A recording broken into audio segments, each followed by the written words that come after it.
The purpose of this exercise is to arrive to 3 to 4 conflict norms that your team all agrees to. And the purpose of a conflict norm is to increase the level of debate. These are all rules that we agree to when we're talking about a difficult issue.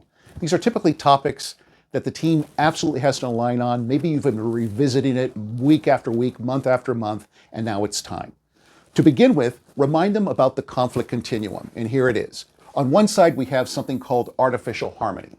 If you recall that, that's where the team is too nice, they nod, they back away from the table, and then they'll have a meeting after the meeting.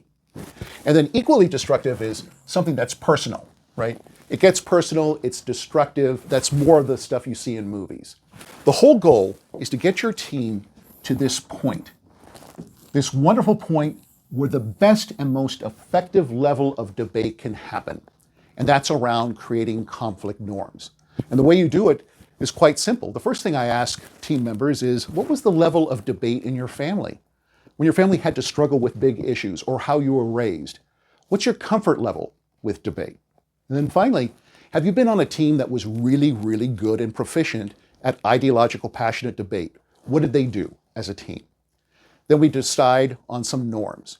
And the norms have a full range. Take a look at our handout. You'll see some examples.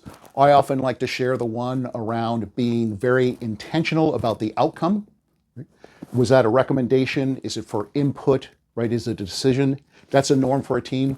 On my own team, our norm is it's okay to express an unpopular opinion. I have some newer consultants that I work with, and they're a little resident on that, and I remind them that it's okay to express an unpopular opinion. And finally, you know what? At any point, we can ask ourselves, what are we trying to decide right now? Because we tend to go on tangents. So the goal is to pick out 3 to 4 really good norms that will up your level of debate. When you're finished with that, remind yourself when you go into a meeting, these are the norms that we all agree to. Here's our topic. And then after that discussion, rate yourself. But begin with some norms, because teams that have great conflict norms and a level of trust, that's all around the search for truth.